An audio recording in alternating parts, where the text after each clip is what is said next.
When Dr. Helen Mercer stepped out of the hidden room, her face had gone pale. "Mr. Ward," she said carefully, "this collection may be worth $120 million. Ethan should have felt saved. Instead, he looked at the names written on the old boxes. Workers, widows, veterans, families' history had almost erased. Victor's offer sat in his coat pocket. Ranger leaned against his leg, steady and silent. "So it's mine?" Ethan asked. Dr. Mercer paused. Legally, perhaps, the room went still. Ethan looked toward the sealed archive. And morally, no one answered. That was where the real story began. Ethan Ward lost his apartment on a Tuesday morning, the kind of gray Maine morning that made even the brick buildings look tired. He stood on the sidewalk outside the 3-story walk-up on Congress Street, watching the last cardboard box come down the stairs in the arms of a neighbor who had offered help without asking questions. That kindness somehow made it harder. A man could hold himself together under bad news, under bills, under silence from employers, but kindness had a way of touching the bruised places he had been trying not to notice. Ranger sat beside the curb, still as a statue, his sable German shepherd coat lifting slightly in the cold wind off the harbor. He did not bark. He did not whine. He only watched the open front door as if he understood that something important had been taken from them. Not stolen exactly, not unfair in any way a court would recognize, but taken all the same. Ethan was 42, broad-shouldered, quiet-faced, with brown hair clipped short and threaded with early gray at the temples. 12 years in uniform had taught him how to inventory supplies, read weather, calm frightened people, and keep moving when the body wanted to fold. None of that helped much when your whole life fit into the bed of a dented pickup under a blue tarp. 2 duffel bags, 1 plastic tote of records, a shaving kit, 3 work shirts, a chipped mug from Fort Drum. Ranger's folded bed, a framed photograph of his mother beneath a yellow maple tree. That was what remained after 4 months without steady work. The medical supply warehouse where he had worked nights had closed in late spring, clean and bloodless, with a conference call and phrases like restructuring, transition support, and difficult decision. Since then, Ethan had filled out 58 applications. He had received 6 polite rejections, 2 interviews, and a long stretch of nothing that felt worse than being told no. No at least had a shape. Silence spread everywhere. The apartment manager stood near the door, with a clipboard pressed to his chest, looking past Ethan toward the traffic. "I'm sorry it came to this," he said. Ethan nodded because there was nothing useful to say. He was not angry at the man. Anger required a target, and this had too many. The company, the rent, the truck repairs, the grocery prices, his own pride. The strange way civilian life could make a man feel unnecessary 1 month at a time. He had paid what he could until he could not. That was the whole story, plain enough to fit on a form and heavy enough to bend his spine. Ranger rose suddenly and walked back toward the building. "Come on, boy," Ethan said softly. The dog stopped at the bottom stair, looked up into the dim hallway, then turned his head toward Ethan. For a moment, neither moved. People passed behind them with coffee cups and keys and small private errands. The city kept going. It always did.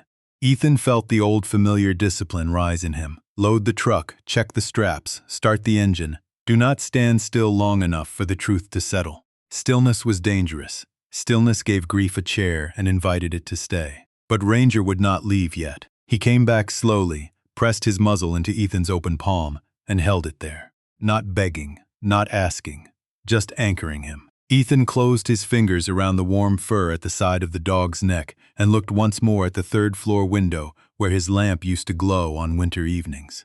He had thought a home was something you earned and kept by doing the right things. Work hard, pay on time, keep quiet, don't ask for more than you need. But lately, life had been teaching him that good men could still end up on sidewalks with their belongings in boxes. "We'll figure it out," he told Ranger, though the words sounded thin in the cold air. Ranger leaned against his leg, solid and patient, as if thin words were still worth believing when spoken by someone you loved. Ethan climbed into the pickup. Ranger jumped into the passenger seat and faced forward, ears lifted, eyes fixed on the road ahead. Ethan started the engine on the 3rd try and pulled away without knowing that in 2 days, a letter would find him in the back room of an old friend's garage. He did not know the name Ashbourne House yet. He did not know about the sealed rooms, the locked library, or the quiet fortune sleeping beneath decades of dust. He only knew that he had lost the last place with his name on the mailbox, and the one soul who had watched it happen had refused to look away. Martin Cole's garage smelled of motor oil, cedar shavings, and the kind of old coffee that had been reheated too many times to still believe in itself. Ethan slept in the narrow room behind it, where Martin once kept fishing rods, paint cans, and a broken snowblower he swore he would fix every spring. There was a cot against one wall, a small table with a crooked leg, a space heater that clicked like an anxious clock, and a single window facing the alley. Martin had cleared the room without making a speech about it. That was one of the reasons Ethan had accepted. Pity made him tired. Gratitude lately made him feel even smaller. Ranger's bed lay beside the cot, though most nights the German Shepherd slept closer to the door, his body angled toward the hallway, as if responsibility did not retire just because the world stopped assigning it a paycheck.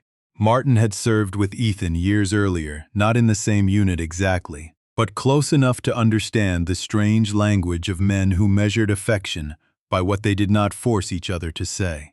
He was 46, heavy through the middle now, with a good heart and knees that clicked when he climbed stairs. His wife had agreed to the arrangement for 2 weeks. Then 2 weeks quietly became 3. No one mentioned it. That silence, too, had weight. Ethan spent his mornings at the public library, filling out applications on computers that timed him out every 45 minutes. Warehouse supervisor, medical courier, dispatch assistant, facilities coordinator, night security, inventory control. He changed the wording on his resume until the man described there barely resembled him. He softened military logistics into operations support.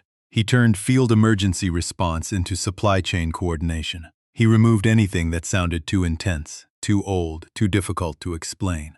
Still, the replies came rarely, and when they did, they were polished little doors closing in his face. Thank you for your interest.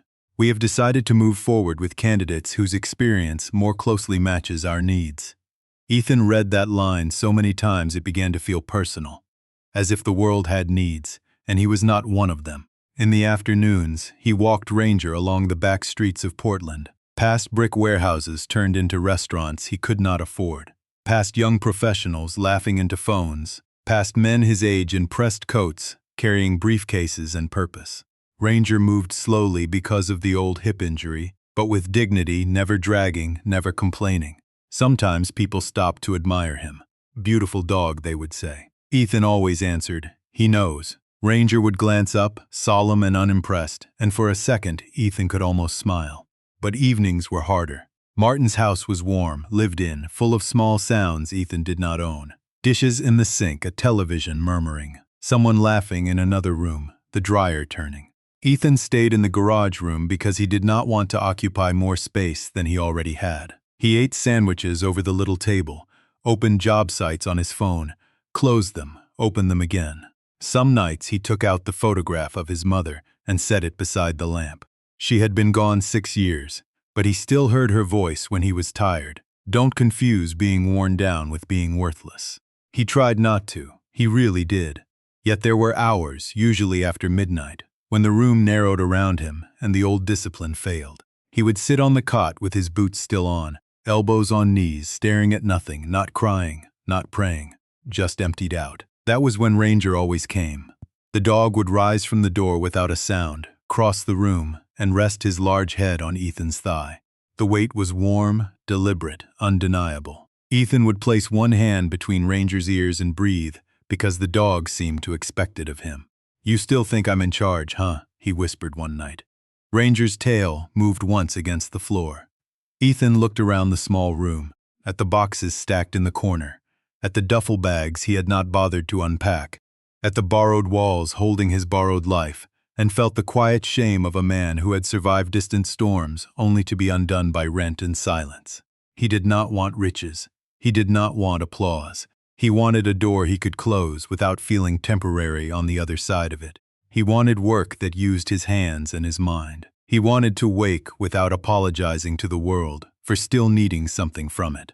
Near dawn, sleep finally came in thin pieces. Ranger stayed awake a little longer, eyes open in the dark, listening to the house breathe around them. 2 days after Ethan moved in, while rain ticked softly against the garage roof, Martin knocked on the doorframe and held up an envelope forwarded through 3 addresses. "Looks official," he said. Ethan took it, expecting another bill, another notice, another reminder of what he owed. The return address was a law office in Morro Bay, Maine, a town he had never visited. His name was typed cleanly across the front. For reasons he could not explain, Ranger stood before Ethan opened it. The envelope was thick, cream-colored, and too clean for the room Ethan was standing in. He turned it over once before opening it, noticing the faint bend in the corner where it had survived the postal system, 3 forwarding addresses, and whatever quiet machinery kept finding a man who had been trying not to be found. Ranger stood close enough that his shoulder brushed Ethan's knee. Martin lingered at the door for a second, then tapped the frame with 2 knuckles and left without asking. That was friendship, Ethan thought. Not leaving exactly, but knowing when to give a man the dignity of an unopened letter. The name at the top belonged to a law office in Morro Bay, Maine. Holloway and Pierce, attorneys at law. Ethan read the first paragraph standing up. Then he sat on the edge of the cot and read it again. The letter informed him, in careful language that seemed afraid of its own news, that he had been identified as the sole remaining heir to a property known as Ashbourne House, formerly owned by Arthur Bellamy, brother of Ethan's maternal grandmother. Ethan remembered the name Bellamy only vaguely, like something overheard through a kitchen wall when adults thought children were not listening. His mother had once said the Bellamys were old coastal people, which in New England could mean anything from dignified to unbearable. Arthur Bellamy had died 18 months earlier at the age of 91. The estate had been delayed by title complications, distant claims, and the failure of several interested parties to produce valid documentation. Ethan, the letter said, was now the last legal name standing. He lowered the page and looked at Ranger. "You understand any of this?" Ranger blinked slowly, which was not an answer but felt steadier than most answers Ethan had received lately. He continued reading. Ashbourne House sat outside the town of Morro Bay on 32 acres of coastal woodland. The main house had been built in 1902 and included 4 floors, a stone basement, a carriage house, a half-collapsed greenhouse, a separate cottage near the north tree line, and a private library. The property had been unoccupied for 24 years. Ethan paused there. 24 years was not abandonment exactly. It was a sentence. A house left empty that long did not wait politely. It gathered damp. It learned the language of mice and rot. It forgot footsteps. The next paragraph made the whole thing colder. The estate included no liquid assets, no accounts, no securities, no cash reserves beyond a maintenance trust established by Arthur Bellamy for taxes and minimal groundskeeping. That trust, according to the letter, had sufficient funds to cover approximately 1 additional year of property tax obligations. After that, all expenses would pass to the deed holder. Ethan gave a short, humorless laugh. Of course, even miracles came with invoices. He read the letter a 3rd time at the little table, while rain tapped the garage roof in thin, nervous fingers. By evening, Martin had made coffee and sat across from him, turning the pages carefully as if they might break. "An old house is never free," Martin said at last. "It just waits until you're desperate enough to pay for it." Ethan nodded. "That should be embroidered on something." "I'm serious, I know." Martin leaned back, his face softening around the concern he was trying not to overuse. 32 acres sounds nice until the roof gives out. And if it's been empty since the early 2000s, you could be looking at mold, wiring, foundation issues, insurance problems. You can't fix a place like that with $96 and military stubbornness. Ethan looked down at the letter. The law office had included a phone number for Grace Holloway, the attorney handling the transfer. The name seemed practical, almost kind. He imagined a woman with reading glasses and a voice that did not rush. "I haven't accepted anything," he said. "I'm just reading." Martin studied him. "You're already going." Ethan did not deny it. That was the trouble with being known. Later, after Martin went back inside the house and the garage settled into its nighttime clicks and sighs, Ethan called the number. He expected a machine, but a woman answered on the 3rd ring. Grace Holloway's voice was low, measured, and warm without being soft. She confirmed the facts. Arthur Bellamy had lived alone at Ashbourne House until he moved into a private care residence 24 years earlier. No full inventory of the home had ever been completed. The utilities were disconnected except for limited exterior service. The main structure, based on a survey from the previous year, was considered weathered but sound. "You are under no obligation to accept," she said. "You may decline, and the property will eventually revert through county process. But if you wish to view it before deciding, I can arrange access." Ethan looked at Ranger, who had returned to his place by the door but was no longer lying down. The dog watched him with that unnerving stillness of his, as if he had heard something beneath the conversation that Ethan had missed. "What was Arthur Bellamy like?" Ethan asked. There was a pause, paper shifting. "Private," Grace said. "Careful. Some people in town considered him distant. Others considered him generous in ways he preferred not to discuss. There are references in the file to personal effects of historical significance, but nothing verified. Historical significance. Ethan almost smiled. That could mean antique chairs or a box of old postcards nobody wanted. Still, something had moved in him, not hope exactly, but its quieter cousin. A possibility. A place. A door that had not closed yet. He scheduled the visit for Friday. After the call, he folded the letter along its original crease and placed it beside his mother's photograph. Ranger came over, sniffed the paper once, and sat beside him. "It's probably a disaster," Ethan said. Ranger leaned into his leg. Ethan let his hand rest on the dog's head and stared at the envelope as rain kept falling over the garage roof. For the first time in months, the future did not look better, but it looked less empty. By Friday morning, the rain had moved east and left Maine rinsed clean, the sky pale and wide over the highway, the shoulders of the road dark with wet pine needles. Ethan packed lightly because there was not much left to pack. A thermos of coffee, a change of clothes, the letter from Holloway and Pierce folded into the glove compartment. Ranger's leash, food, and a faded wool blanket the dog had claimed years ago and never formally returned. Martin stood in the driveway with his hands in his jacket pockets, watching Ethan check the truck straps twice. "You know," Martin said, "most people inherit money, jewelry, maybe a decent recliner." Ethan tightened the last strap over the tarp. "I've always been an overachiever." Martin smiled, but the worry stayed in his eyes. "Call me when you get there. I will. And don't sign anything you don't understand." Ethan opened the driver's door. "That's my whole life, Marty." Ranger climbed into the passenger seat with the gravity of a judge taking the bench, turned once, and settled upright, facing forward. The old pickup started on the second try, which Ethan chose to take as encouragement. Portland thinned behind them, mile by mile. The restaurants and traffic lights gave way to long stretches of road bordered by spruce, birch, and low stone walls darkened by age. The farther north they drove, the quieter the world seemed to become. Not empty exactly, waiting. Ranger kept his nose near the cracked window, reading the air in layers Ethan would never understand. Salt marsh, cold soil, wood smoke, distant water, deer somewhere beyond the tree line. Ethan drove with the radio low, not really listening. His mind kept circling the same questions.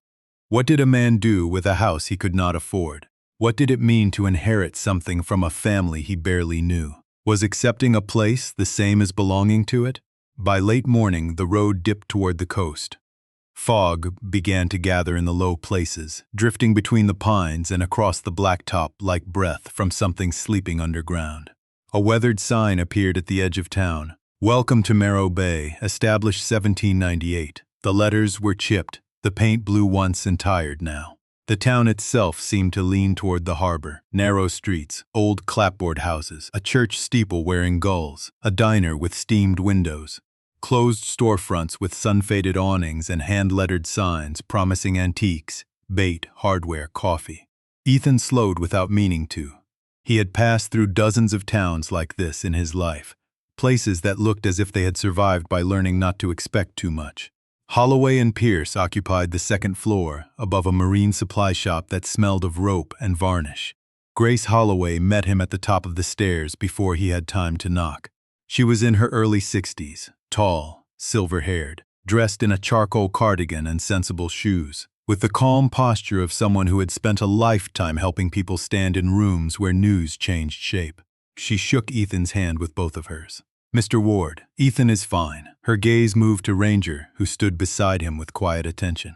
"And this must be Ranger. He insists on being included. Most wise creatures do." She said it without the smile people used when talking down to animals. Ethan liked her a little for that.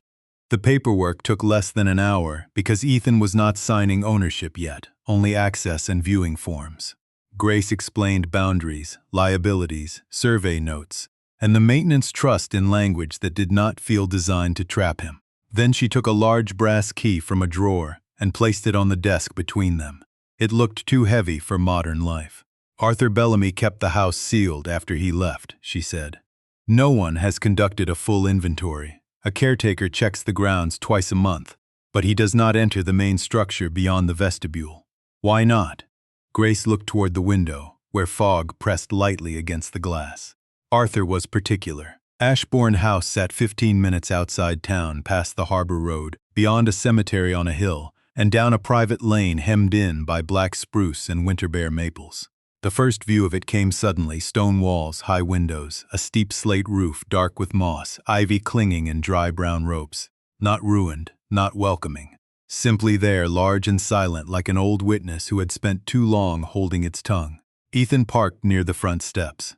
For several seconds, no one moved. Even Grace seemed to give the house a moment before approaching. Then Ranger stood. His ears lifted. His body changed, not tense exactly, but awake in a deeper way. Ethan opened the passenger door, and the dog stepped down into the damp gravel, nose working, eyes fixed not on the grand front entrance but along the left side of the house. "Ranger," Ethan called softly. The dog did not disobey. He simply chose a direction. He walked past the main steps, past the boarded lower windows, and stopped before a narrow side door half hidden by overgrown boxwood. Grace went still behind them. "That's odd," she said. Ethan looked back. "What is?" That was the staff entrance. Arthur used to insist no one enter through it after the house was closed. Ranger sat in front of the door and looked up at Ethan. No bark, no warning, just certainty. The brass key in Ethan's hand felt suddenly warmer than it should have. He had come to Merrow Bay expecting mold, debt, and maybe a reason to walk away. But standing beside that forgotten side door, with Ranger waiting as if he had followed a trail older than both of them, Ethan felt the first small shift of unease and wonder. Some houses opened from the outside. Others, he thought, had to recognize you first. The side door opened with a reluctant sound. Not a creak exactly, but a low wooden complaint, as if Ashbourne House had been asleep so long it resented being asked to remember how hinges worked. Ethan stood on the threshold with the brass key still in his hand. Ranger pressed close to his left leg, and Grace Holloway just behind them, holding a small flashlight she had taken from her coat pocket. The air that drifted out was cold, dry, and layered with dust, old paper, cedar, and something faintly mineral like rainwater caught inside stone. Ethan had expected the sour smell of neglect, mildew, rot. The damp breath of a place surrendered to time, but this was different. Closed, yes, forgotten perhaps, yet not ruined. The narrow passage beyond the door led into what must have once been a service hallway. A row of iron hooks lined one wall. Beneath them sat a wooden bench, its surface worn smooth in the center by years of people sitting to remove boots, tie aprons, set down parcels, or catch a breath before being needed again. Ethan paused there longer than he meant to. Grand houses always told stories about the families who owned them, but service doors told the truth about who kept them alive. Ranger moved forward slowly, nose low, paws silent on the old floorboards. Ethan followed, careful not to touch more than he had to. The house seemed to listen back. They passed a pantry with empty glass jars arranged by size, a laundry room with a rusted wringer, and a narrow staircase that disappeared upward into shadow. Grace explained that the caretaker had never gone beyond the front vestibule, partly because Arthur Bellamy had been explicit in his instructions, and partly because old houses had a way of discouraging curiosity when no one was paying for answers. Ethan almost smiled at that, but the smile faded when they entered the kitchen. Everything was still there. Copper pans hung above a broad work table. A white enamel stove stood against the wall, cold and dignified. On a shelf near the window, 3 teacups sat upside down on a folded towel, as if someone had washed them, dried their hands, and stepped away only for a minute. Dust softened every edge, but order remained.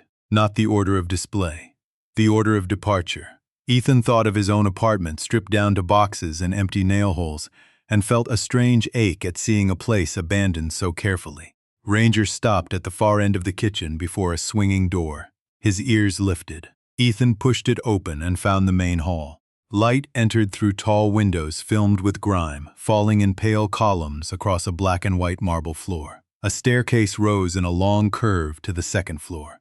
Portraits hung along the walls, their faces dim beneath years of dust. Bellamy's probably, all cheekbones, collars, and solemn disapproval.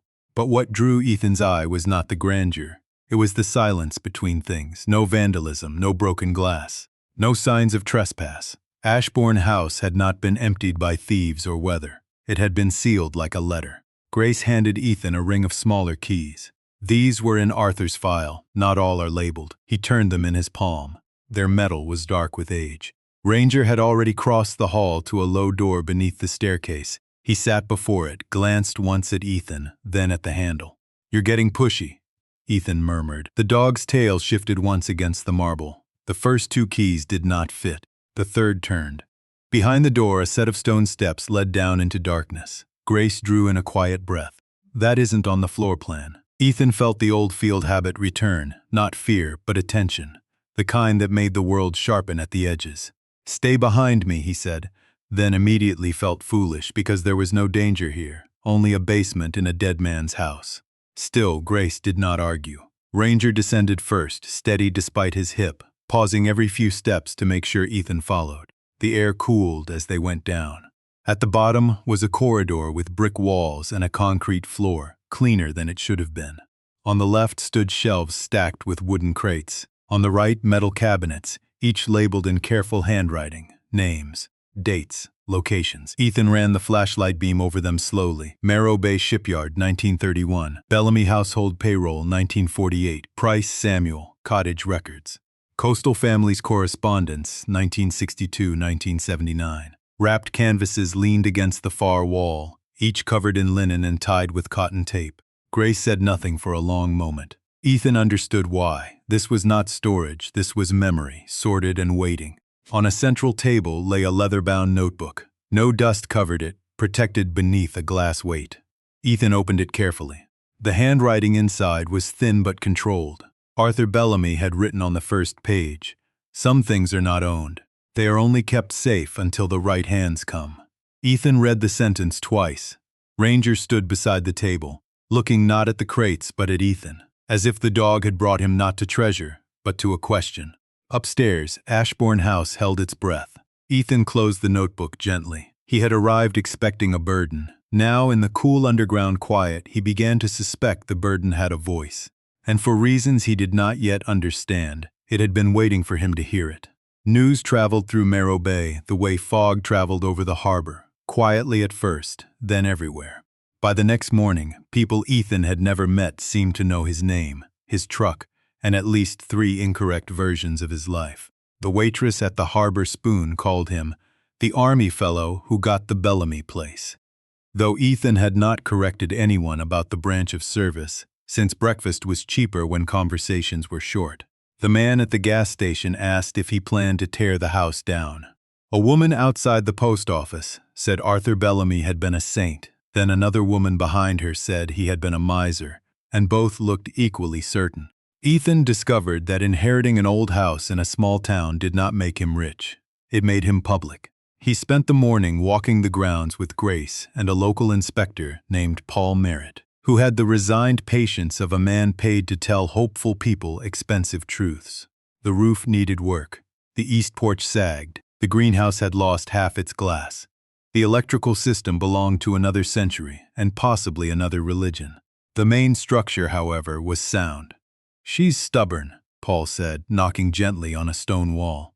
"That's more than I can say for most new construction."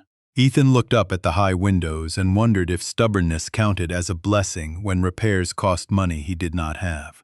Ranger stayed close, occasionally leaving Ethan's side to circle a doorway or sniff along the foundation, then returning with the grave expression of a dog conducting his own inspection. Around noon, while Grace was taking a call near the front drive, a black Lincoln SUV rolled up the lane as smoothly as a thought no one had invited. A man stepped out wearing a camel-colored coat, polished shoes, and a smile that looked practiced in good lighting. He was in his late 50s, silver-haired, handsome in a dry, preserved way. "Mr. Ward," he called, offering a hand before Ethan had decided whether to take it. "Victor Sloan." Sloan Heritage Development. Ethan shook his hand because refusing would have taken more energy than manners required. I didn't know we had an appointment. We don't. Forgive the intrusion. I heard you were in town and thought it might save us both time to speak directly. Ranger stood between them, not threatening, not dramatic, simply present. Victor glanced down with polite unease. Beautiful animal. He knows, Ethan said.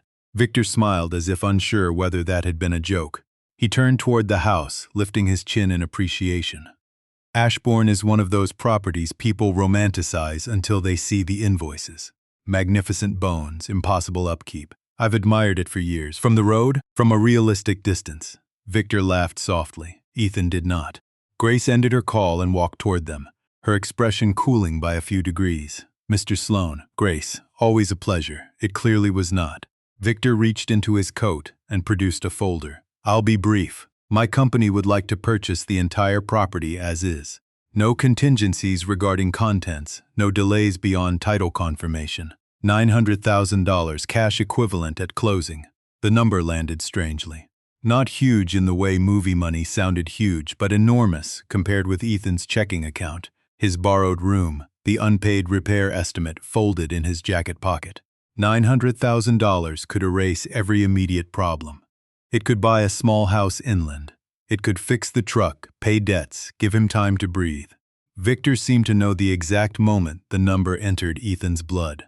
A place like this can swallow a man, he said gently, especially a man starting over. And I don't mean that unkindly. Cash gives you options. This house gives you obligations. Ethan looked at Ashbourne's upper windows. Behind one of them, dust blurred the glass so thoroughly that it reflected the sky instead of revealing the room inside. What would you do with it? Victor spread his hands. Preserve what can be preserved, adapt what must be adapted. Boutique inn, event space, perhaps private residences. Something tasteful. And the records inside? Grace asked. Victor's smile tightened. Any historically relevant materials would be handled appropriately. The word appropriately did too much work. Ethan felt Ranger's shoulder press against his leg, a warm reminder of weight and ground. He thought of the basement corridor, the crates labeled with names that sounded less like possessions than witnesses. Bellamy Household Payroll, Samuel Price, Coastal Families Correspondence. He thought of the notebook under glass and the sentence written there. Some things are not owned. Victor stepped closer, lowering his voice. Mr. Ward, forgive me for being plain. But men in your position are often persuaded by sentiment when practicality would serve them better. You need money. The house needs money. I'm offering both a clean solution. Men in your position. Ethan had heard versions of that phrase in hiring offices, benefits lines, bank calls, and rooms where people measured him by what he lacked before learning what he had carried. He kept his face still. The old military habit helped. But beneath it something hurt cleanly. Not because Victor was wrong that he needed money. Because he had spoken as if need made Ethan smaller. I'll consider it, Ethan said. Victor nodded, satisfied enough to believe patience was ownership delayed. After he left, the lane seemed quieter than before. Grace looked at Ethan carefully. You don't owe him an answer today. I know. Offers like that tend to come with clocks hidden inside them. Ethan watched Ranger walk to the side door and sit there again waiting. The dog did not care about developers, estimates, taxes, or public opinion. He cared about doors that needed opening and trails that still had scent. Ethan folded Victor's offer and placed it in his jacket beside the inspection notes. 2 papers, 2 futures, both heavier than they looked. For the first time since the letter arrived, Ethan understood that Ashbourne House was not only a burden or a possibility, it was a test. Not of whether he could afford the place, but of whether he would let other people decide what it was worth before he understood what it held. The offer from Victor Sloan stayed in Ethan's jacket for 3 days, folded once along the middle, heavy in a way paper had no right to be. He carried it through inspection appointments, phone calls with insurance agents, and long walks around the Ashbourne grounds where Ranger moved through the wet grass with quiet purpose, always circling back to the same places: the side entrance, the service hallway, the main staircase, and, most often, the library.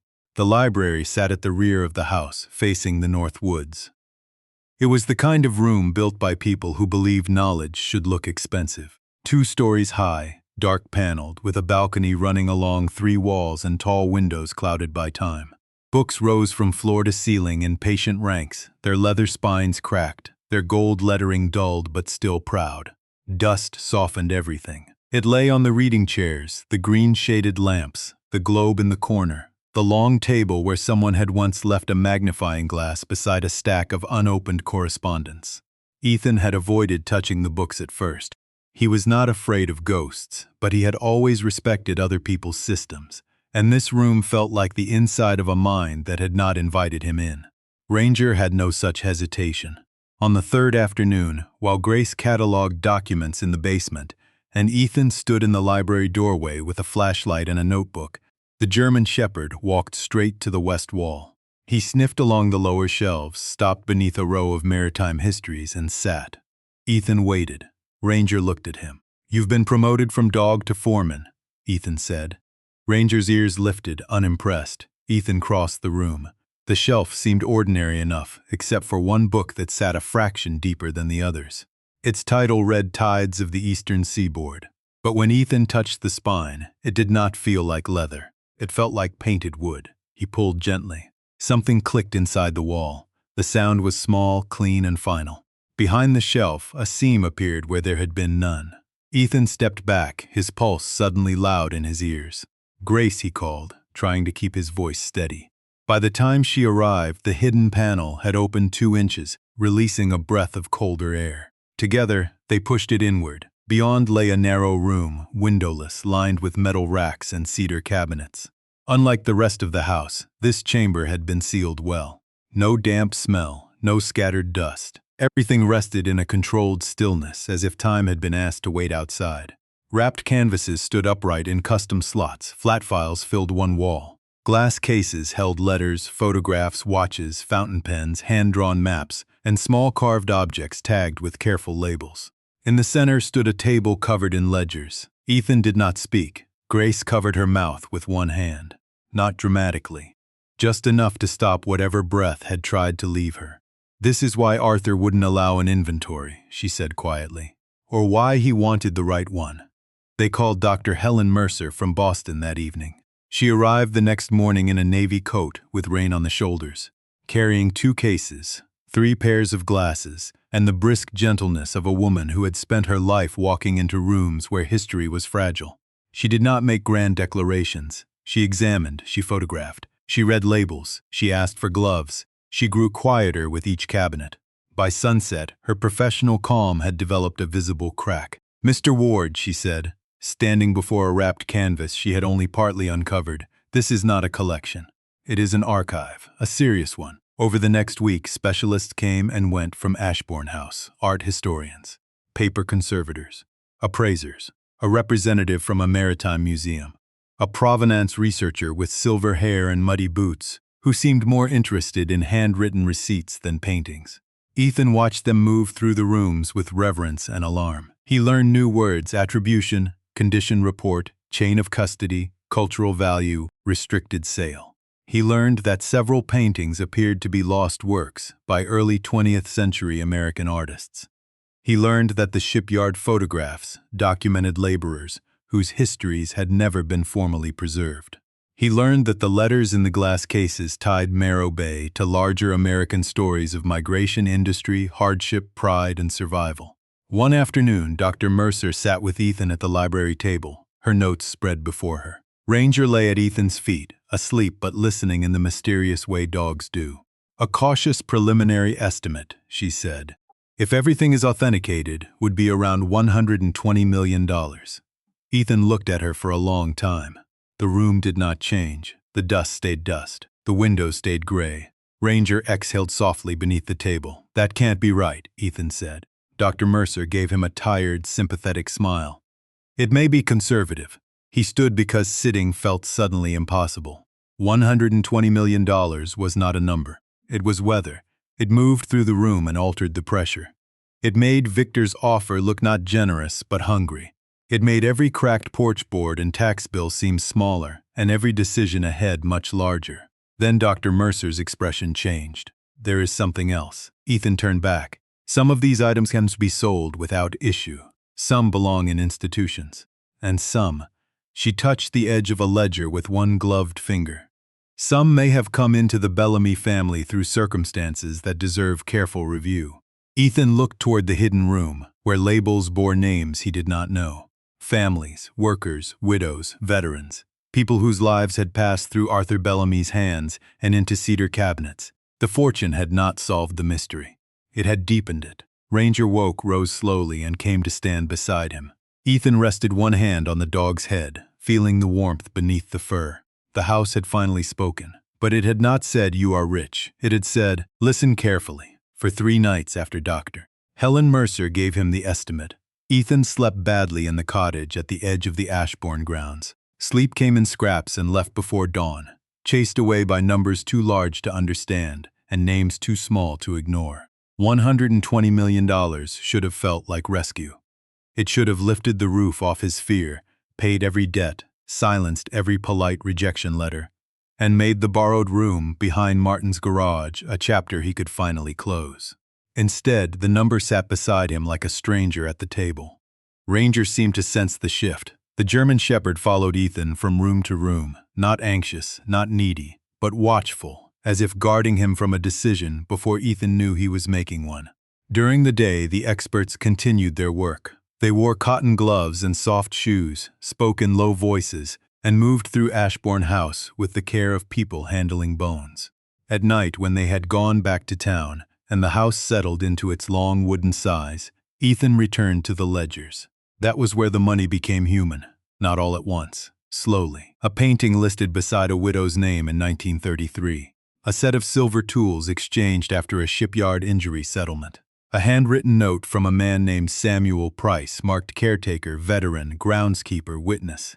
A folder labeled Coastal Families. Hard years. Ethan read until the words blurred. Arthur Bellamy had not been the villain Victor Sloane would have made easy to hate. That would have been simpler. Arthur had preserved things others might have thrown away. He had paid taxes on abandoned parcels, stored letters, labeled photographs, kept fragile records dry and safe when storms and time would have eaten them. But he had also bought beauty from people who were hungry. He had acquired heirlooms from families with no room left to bargain. He had written checks in years when a check felt like mercy. Though mercy and advantage can wear the same coat when one man has money and the other has none. Ethan understood that too well. Need changed the size of offers. Need made $900,000 sound like salvation, when the thing being offered was worth more than a lifetime of breathing room. On the 4th afternoon, Victor Sloane returned, this time without pretending he had simply been nearby. He stood in the front hall beneath the dim portraits, and looked around with a hunger dressed as appreciation. $4 million, he said. Clean purchase. Immediate deposit. You walk away with your life restored. Ethan said nothing. Ranger stood at the base of the staircase, still as carved wood, eyes fixed on Victor. Victor lowered his voice. You're not an institution, Mr. Ward. You're not a museum. You're a man who has been handed a burden dressed up as a miracle. There is no shame in choosing yourself. The worst part was that the words almost worked. Ethan thought of a paid-off truck, a small house with heat that did not click and cough, a bank account that did not make his stomach tighten. He thought of waking up without calculating groceries. He thought of never again sitting under fluorescent lights, while someone 20 years younger decided whether he was useful. Choosing himself sounded reasonable. It sounded overdue. After Victor left, Ethan took Ranger and walked north through the wet field toward the cottage Grace had said once belonged to Samuel Price. The small stone building leaned but held, its roof patched long ago with slate that did not match. Ranger reached the door first and waited. Inside, the air smelled of cold ash and old pine. There was a narrow bed frame, a table, shelves, and a trunk beneath the window. Ethan found the trunk unlocked. Inside were work gloves, a wool cap, a stack of letters tied with blue thread, and a notebook wrapped in oilcloth. Samuel Price's handwriting was heavier than Arthur's, less elegant, more certain of the page. Ethan read by flashlight as evening gathered outside. Samuel had served in Europe, returned to Maine, and taken work at Ashbourne because steady work mattered more than pride when a man came home, carrying memories no one wanted described at dinner. He wrote about repairing fences, tending the greenhouse, cataloging books Arthur forgot to return to shelves. He wrote about workers by name. Mrs. Ruth Abernathy, who polished silver and sang hymns under her breath. Thomas Keene, who could repair any hinge but never learned to read. Alma Rossetti, whose family sold 2 paintings during the winter. The fishing boats stayed frozen in harbor. Then, near the back, Ethan found the sentence that stopped him. A man deserves to be remembered by his name, not by the job he did for someone richer. Ethan sat very still. Outside, Ranger gave a soft breath and rested his head on Ethan's knee. In that moment, Ashbourne House changed again. It was no longer a fortune waiting to be managed, or a property waiting to be sold, or a miracle waiting to be claimed. It was a room full of people whose names had nearly disappeared because history had filed them under someone else's wealth. Ethan folded the notebook closed with both hands. He was poor enough to understand temptation. He was tired enough to want escape. But he had not survived his own worst seasons just to become another man who looked at need and saw opportunity. Ranger rose when Ethan did, as if the decision had made a sound.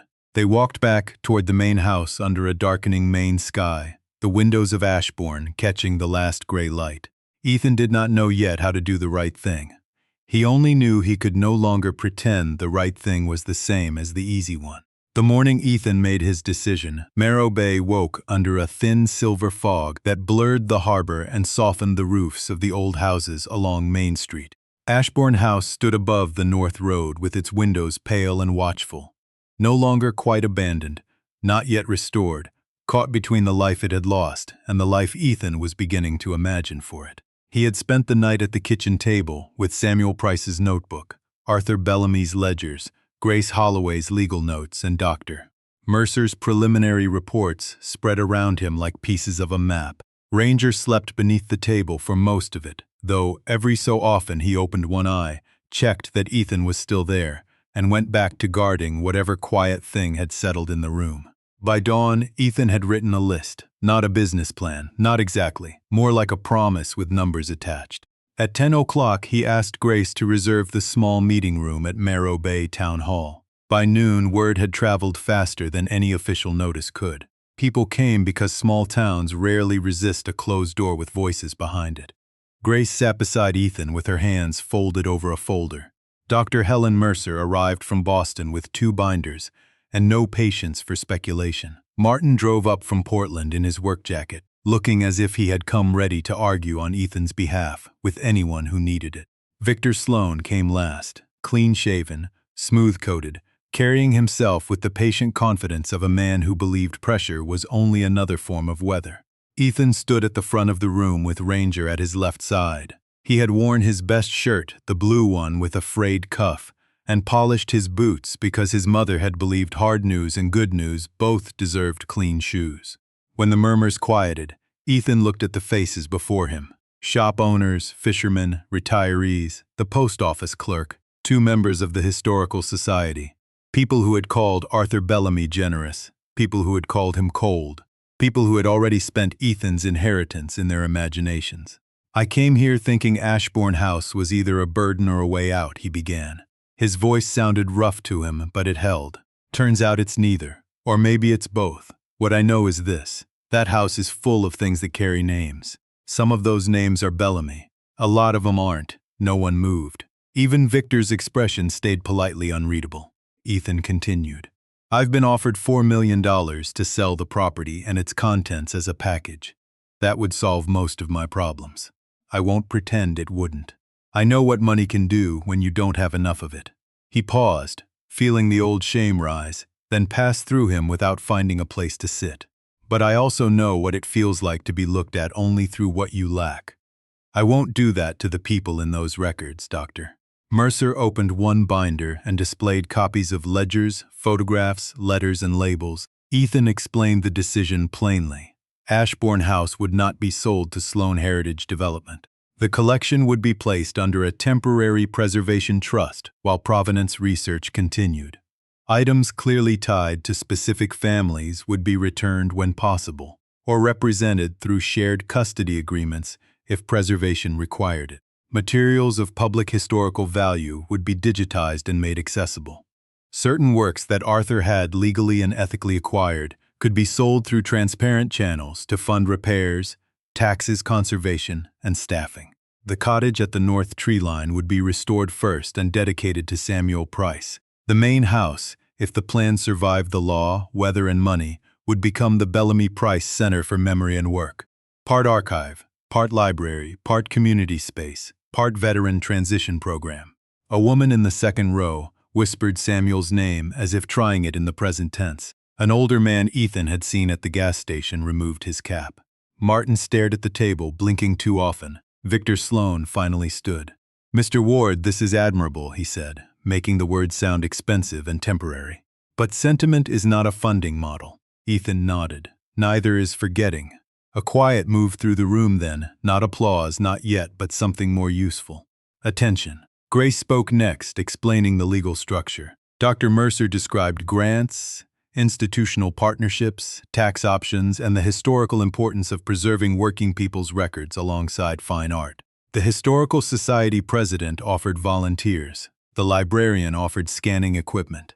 A retired carpenter offered weekends. Someone mentioned fundraising. Someone else mentioned the State Humanities Council.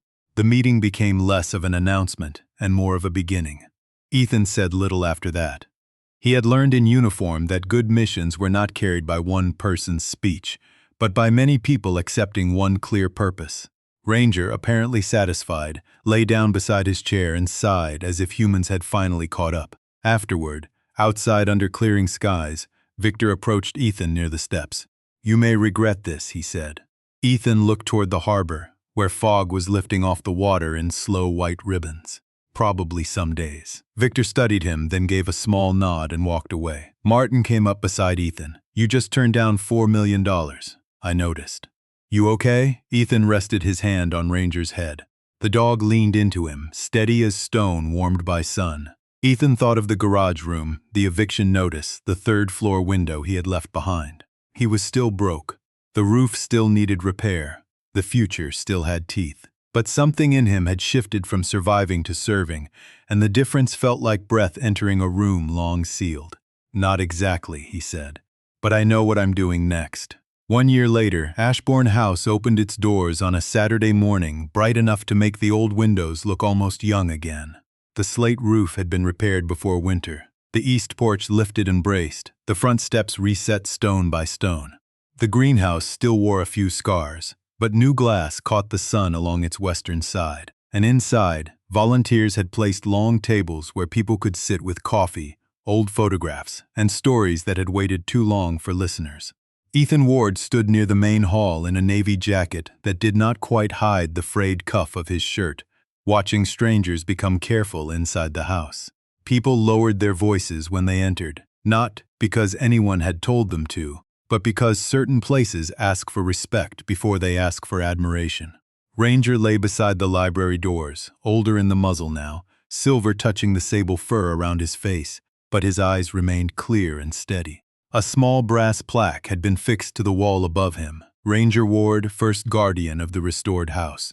Ethan had argued against it until Grace Holloway told him, with the calm finality of a lawyer who had already won, that some honors were not meant to be declined on behalf of those who had earned them. The Bellamy Price Center for Memory and Work was not finished. Ethan doubted it ever would be. Living things rarely were. 2 rooms had been fully restored and opened as reading spaces. The hidden archive had been stabilized, cataloged, and placed under conservation standards Ethan still did not fully understand, but had learned to fund, respect, and not interrupt. Dr. Helen Mercer had helped secure partnerships with museums, universities, and a state humanities grant. Several paintings had been sold through public, documented channels, enough to repair the house, endow the archive, pay staff modestly, and keep Ashbourne from becoming either a trophy or a ruin. More important, names had begun returning to the world. The Abernathy family received letters and photographs belonging to Ruth, who had polished silver in the house for 31 years. And had apparently corrected Arthur Bellamy's spelling in the margins of grocery lists. The Rossetti descendants stood quietly before a painting their great-grandmother Alma had sold during the frozen winter of 1936, then chose to place it on long-term loan to the center with her name beside it in full. Samuel Price's cottage had become a small veterans' reading room, not a clinic, not a charity office, not a place where men and women were spoken to as problems to be solved, but a warm room with books, coffee, job boards, practical workshops, and chairs, arranged so no one had to sit with their back to the door. Martin came every other weekend to repair what Ethan pretended he could handle alone. Grace kept an office in the former morning room and insisted she was semi-retired, though no one had seen evidence. Victor Sloan sent one formal letter wishing the project success, which Grace framed in the staff bathroom without asking permission. Ethan laughed when he saw it, really laughed, the sound surprising him so much. Ranger lifted his head from the rug. On opening day, an elderly man named Daniel Keene arrived with a cane, a wool cap, and hands that shook when he signed the guest book. His grandfather, Thomas Keene, had worked at Ashbourne as a carpenter and handyman, a man the old ledgers described only by wages, repairs, and dates. Ethan walked Daniel to the restored service hallway, where a photograph now hung beside a small card. Thomas Keene, carpenter, hingemaker, neighbor, father, fisherman. Daniel stood before it for a long time. No one ever wrote down fisherman, he said. His voice was thin, almost embarrassed by its own feeling. Ethan did not answer too quickly. He had learned that silence, when offered gently, could be a form of respect. Finally, Daniel touched the edge of the frame with 2 fingers and whispered, "He would've liked that." Across the hall, Ranger rose and came to stand beside them, not crowding, just present. Daniel looked down at him. "This the dog who found it all?" Ethan rested a hand on Ranger's back. "He found the first door. The rest of us are still catching up." By late afternoon, sunlight slanted through the library windows and turned the dust in the air gold. Visitors drifted from room to room. Someone read aloud from a shipyard letter. Someone else cried quietly over a payroll book because a name, once seen, can become a doorway. Ethan stepped outside with Ranger and walked down toward Samuel Price's cottage. The grounds smelled of cut grass, salt wind, and new cedar. A year ago, he had arrived here with less than $100, an eviction behind him, and no clear place ahead. He was not rich now in the way people expected after hearing the number attached to Ashbourne. His salary was modest. The work was endless. The roof would probably always find new ways to complain. But his name was on a door he opened each morning with purpose, and more importantly, other names were on doors too. Ranger settled beside him at the cottage steps, leaning his old shoulder against Ethan's leg. Ethan looked back at the house. It no longer seemed like a witness holding its tongue. It looked like a place finally speaking, not loudly, not proudly, but honestly.